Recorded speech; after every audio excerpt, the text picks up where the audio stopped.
નમસ્કાર સૌને મારા સત કેવલ સાહેબ પરમ ગુરુ પાઠશાલા સત કેવલ વિદ્યા મંદિર સંકુલ ગુજરાતી મીડિયમ સ્કૂલ સારસા. હું હિંગુ કાજલ આપ સૌ વિદ્યાર્થી ભાઈ બહેનનું આ ઓનલાઈન શિક્ષણ કાર્ય પદ્ધતિમાં હાર્દિક સ્વાગત કરું છું. मैं काजल हिंगू कक्षा 6 विषय हिंदी इकाई 3 समझदार नन्ही. तो विद्यार्थी मित्रों, हमने अगले वीडियो में समझदार नन्ही की कहानी सुनी और समझी. तो विद्यार्थी मित्रों, आपको याद है ना, आपको इस कहानी का पठन करने के लिए मैंने आपको कहा था, तो आपने किया होगा. तो हम इस वीडियो में इस कहानी का शब्दार्थ का अर्थ समझेंगे और मुहावरे देखेंगे. तो हम शब्दार्थ पर मैं आपको समझाती हूँ. तट यानी किनारा. तट यानी किनारा. स्वभाव. स्वभाव का अर्थ क्या होता है? प्रकृति. सहसा. सहसा क्या मतलब? एकाएक. खिस्याकर यानी लज्जित होकर. निर्दोष. निर्दोष का अर्थ होता है बेकसूर यानी दोष रहित. राह. तो राह तो रास्ता. प्रसन्न तो खुश. दलदल तो गीली जमीन जिसमें खड़े होने पर पाँव घसता चला जाए, उसे क्या कहते हैं? दलदल. तो हम विद्यार्थी मित्रों, अब हम मुहावरे को समझे. मुहावरे का अर्थ हम समझे. अनसुनी करना. अनसुनी करना का अर्थ क्या होता है? ध्यान न देना. अनसुनी करना तो ध्यान न देना. आदत का गुलाम होना. आदत का गुलाम होना तो इसका अर्थ है आदत से मजबूर होना. आदत से मजबूर होना. वचन देना. वचन देना. विद्यार्थी मित्रों, वचन देना का अर्थ क्या होता है? आपको आता ही होगा. क्या है? ओके. वादा करना. मन डोलना. मन डोलना यानी विचार बदलना. जीवन दान देना. जीवन दान देना यानी नया जीवन देना. शर्म से पानी पानी होना. शर्म से पानी पानी होना. बहुत लज्जित होना. थिरकने लगना. क्या लगना? थिरकने लगना. खुशी से नाचने लगना. खुशी से नाचने लगना. तो विद्यार्थी मित्रों, हमने शब्दार्थ और मुहावरे की समझ पाली. तो अब हम नीचे किसने किससे कहा और क्यों, ये आप समझिए और आपको बताना है. तो विद्यार्थी मित्रों, हम इसके बारे में देखते हैं. तो पहला प्रश्न है, माँ मैं उसकी गंदी आदत छुड़ाकर रहूँगी. तो विद्यार्थी मित्रों, आपको बताना है किसने किसे कहा. तो ये वाक्य किसने किसे कहा आपको पता है ना, मैंने आपको इस कहानी में आपको बताया था, है ना? ओके. तो इसका उत्तर है, तो यह वाक्य नन्ही ने अपनी माँ से कहा. तो क्यों कहा? क्योंकि वह बिच्छू की डंक मारने की आदत छुड़ाना चाहती थी. इसका उत्तर आपको पता है ना? ओके. क्योंकि वह बिच्छू की आदत, गंदी आदत छुड़ाना चाहती थी. दूसरा प्रश्न, क्या करूँ, डंक मारना मेरा स्वभाव है। ये वाक्य किसने किसे कहा और क्यों कहा? तो इसका उत्तर है, यह वाक्य बिच्छू ने नन्ही से कहा। किसने कहा? बिच्छू ने नन्ही से कहा। लेकिन क्यों कहा?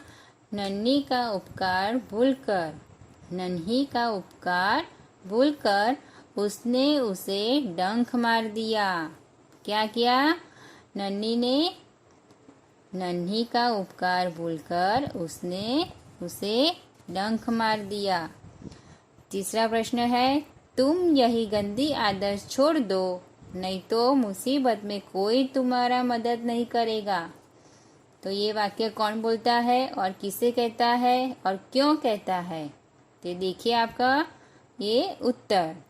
यह वाक्य नन्ही ने बिच्छू से कहा। नन्ही ने बिच्छू से कहा। तो क्यों कहा? वह बिच्छू की बुरी आदत के बारे में उसे चेतावनी देना चाहती थी। चौथा प्रश्न है, भलाई करना मेरा स्वभाव है। भलाई करना मेरा स्वभाव है। तो इसका उत्तर है, यह वाक्य नन्ही ने बिच्छू से कहा। यह वाक्य किसे कहा? नन्ही ने बिच्छू से कहा। लेकिन क्यों कहा? क्योंकि बिच्छू के विश्वासघात को भूलकर उसने उसकी मदद की थी। क्योंकि बिच्छू ने विश्वासघात की भूलकर उसने उसकी मदद की थी। पांचवा प्रश्न है, मैं वचन देता हूँ कि अब मैं किसी निर्दोष जीव को डंक नहीं मारूंगा। निर्दोष जीव को डंक नहीं मारूंगा। तो ये वाक्य किसे कहता है? यह वाक्य बिच्छू ने नन्ही से कहा, क्योंकि नन्ही से विश्वासघात करने पर उसे बहुत पछतावा हुआ था। क्या हुआ था? पछतावा हुआ था। तो विद्यार्थी मित्रों, हम अब आगे चलते हैं। तो अब हम इस कहानी के प्रश्नों के उत्तर समझेंगे और सीखेंगे। आपको सबको बोलना है, इस प्रश्न के उत्तर देना है। आपको आता है ना? ओके। तो पहला प्रश्न है, नन्ही कौन थी? नन्ही कौन थी? ये तो आप सबको आता है ना? तो बोलिए आप सब। राइट आंसर, नन्ही एक बतख थी। दूसरा क्वेश्चन, बिच्छू कहाँ फंस गया था? ये भी आपको आता है, तो आप बोलिए। राइट आंसर, बिच्छू दलदल में फंस गया था। कहाँ फंस गया था? दलदल में। तीसरा क्वेश्चन, बिच्छू को क्यों पछतावा हुआ?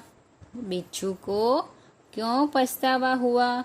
क्योंकि 2 बार जीवन दान देने वाली बतख को डंक मारने चला था। बिच्छू को क्यों पछतावा हुआ? क्योंकि 2 बार जीवन देने वाली बतख को डंक मारने चला था। चौथा प्रश्न, नन्ही ने क्या निश्चय किया? नन्ही ने यह निश्चय किया कि वह मुसीबत में पड़े को हमेशा बचाती रहेगी। पांचवा प्रश्न है, नन्ही ने बिच्छू को क्यों बचाया? नन्ही ने बिच्छू को क्यों बचाया? तो बिच्छू दलदल में फंस गया था। उसने नन्ही से प्रार्थना की, बहन मुझे बचा लो। नन्ही को बिच्छू पर दया आ गई, इसलिए नन्ही ने बिच्छू को बाहर निकालकर बचाया। बिच्छू के स्वभाव के बारे में माँ ने नन्ही से क्या कहा? तो इसका उत्तर है विद्यार्थी मित्रों, बिच्छू के स्वभाव के बारे में माँ ने नन्ही से कहा कि बिच्छू अपनी आदत का गुलाम है। बिच्छू किसका गुलाम था? अपनी गंदी आदत का। उसे चाहे कितनी भी बार बचाया जाए, वह बार बार डंक मारता रहेगा। और 7वां प्रश्न, नन्ही ने अपने स्वभाव के बारे में क्या कहा? नन्ही ने अपने स्वभाव के बारे में क्या कहा? तो इसका उत्तर है, नन्ही ने बिच्छू से कहा कि भलाई करना मेरा स्वभाव है। क्या कहा? भलाई करना मेरा स्वभाव है। मैं तुमसे बदला लेने के लिए अपनी आदत क्यों छोड़ दूँ? मैं तुमसे बदला लेने के लिए अपनी आदत क्यों छोड़ दूँ? मेरा काम बचाना है। मेरा काम बचाना है। मैं मुसीबत में पड़े को हमेशा बचाती रहूँगी। नन्ही ने क्या बोला? मैं मुसीबत के पड़े को हमेशा बचाती रहूँगी। तो विद्यार्थी मित्रों, हमने अगले वीडियो में कहानी सुनी और ये वीडियो में शब्दार्थ, मुहावरे और कौन किसे कहता है और क्यों कहता है वो भी हमने पढ़ा और प्रश्न के उत्तर भी हमें पढ़ा। और हम आगे एक कहानी चित्रपाठ पर समझेंगे और आपको ध्यान से सुननी है।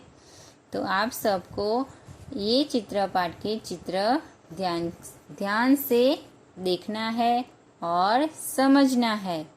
तो आपको ये चित्र में 4 चित्र दिखाई दे रहे हैं। कितने चित्र?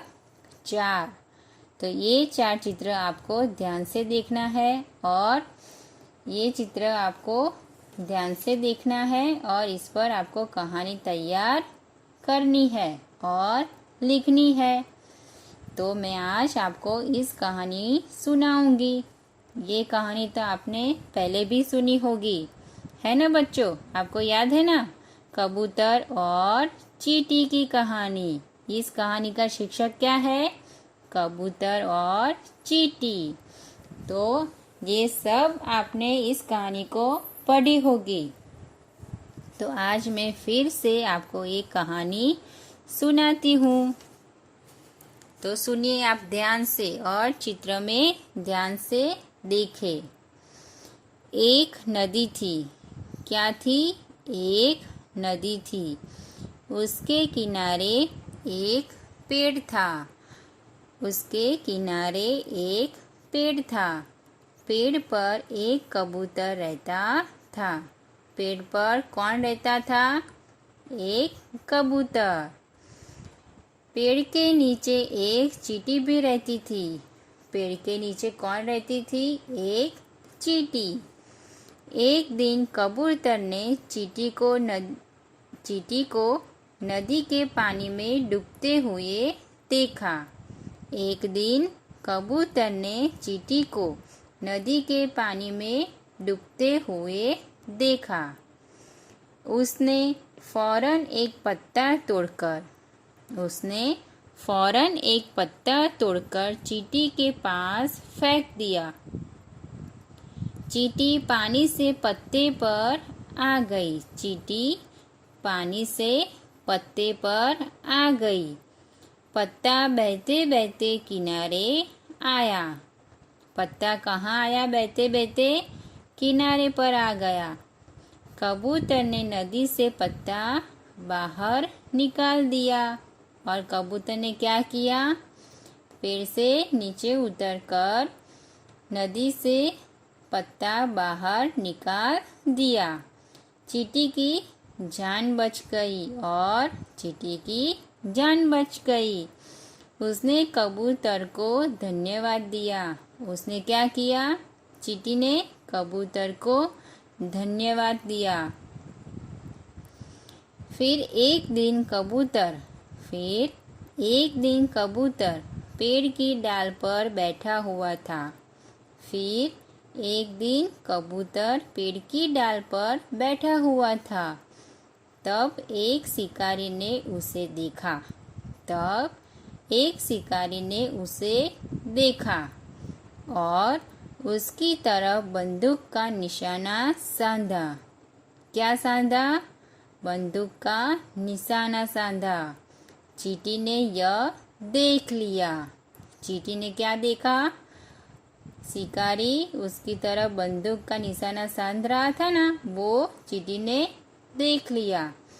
उसने फौरन जाकर शिकारी के पाँव में काटा। उसने क्या किया? चींटी ने फौरन जाकर शिकारी के पाँव में काट लिया और चटका भर लिया। शिकारी दर्द से चिल्लाया। शिकारी दर्द से जोर जोर से चिल्लाया। उसकी आवाज़ सुनकर कबूतर उड़ गया। उसकी आवाज़ सुनकर कबूतर उड़ गया। चींटी ने कबूतर की जान बचाई। चींटी ने कबूतर की जान बचाई। कबूतर ने उसका आभार माना। कबूतर ने क्या माना? उसका आभार माना। तो विद्यार्थी मित्रों, इस कहानी में क्या हमने देखा? कबूतर ने चींटी की जान बचाई और चींटी ने कबूतर की जान बचाई। तो आपको इस कहानी को समझा ना और ध्यान से देखा। तो आपको ये कहानी नोटबुक में लिखनी है और समझनी है। तो हम आगे प्रश्न 8 में जाएंगे। तो ये भी एक चित्र पाठ है, लेकिन ये चित्र कौन सा है, इसके बाद क्या हुआ, ये हम आपको बताएंगे। इस चित्र आप ध्यान से देखें। ये चित्र में क्या है और हमें क्या क्या दिखाई दे रहा है, ये सब आपको इस चित्र में दिखाई दे रहा होगा। तो आप चित्र ध्यान से देखें। तो मैं आपको बताती हूँ कि इस चित्र में क्या है। इस चित्र में 2 कारों और एक मोटरसाइकिल में हुई टक्कर। क्या है? इस चित्र में 2 कारों और एक मोटरसाइकिल में हुई टक्कर दिखाई गई है। पास ही सड़क पर एम्बुलेंस 108 खड़ी है। तो विद्यार्थी मित्रों, आपको भी ये दिखाई देता है ना? 108 भी दिखाई देता है, एक मोटरसाइकिल दिखाई दे रही है और 2 कारें दिखाई दे रही है ना? ओके, तो हम आगे देखते हैं। दुर्घटना में घायल लोगों को एम्बुलेंस द्वारा अस्पताल पहुंचाया होगा। तो हमें इस चित्रपट में हमें क्या क्या दिखाई दे रहा है, ये हमें समझना है। दुर्घटना में घायल लोगों को एम्बुलेंस द्वारा अस्पताल पहुंचाया होगा। कार में लगी आग को बुझाने के लिए फायर ब्रिगेड को बुलाया होगा। कार में लगी आग को बुझाने के लिए फायर ब्रिगेड को बुलाया होगा और पुलिस भी तुरंत आ गई होगी। पुलिस भी तुरंत आ गई होगी। उसने दुर्घटना संबंधी आगे की कार्यवाही की होगी। तो विद्यार्थी मित्रों, हमें इस चित्र में क्या क्या देखने को मिलता है और एक्सीडेंट के बाद, अकस्मात के बाद क्या क्या होगा, वो भी मैंने आपको बताया। तो आपको समझ में आ गया होगा कि अकस्मात के बाद क्या क्या होता है और क्या क्या कार्यवाही हो रही होगी। तो विद्यार्थी मित्रों, अब हम अगले वीडियो में इकाई 4 में देखेंगे। तो अब तक सत केवल साहेब, अस्तु।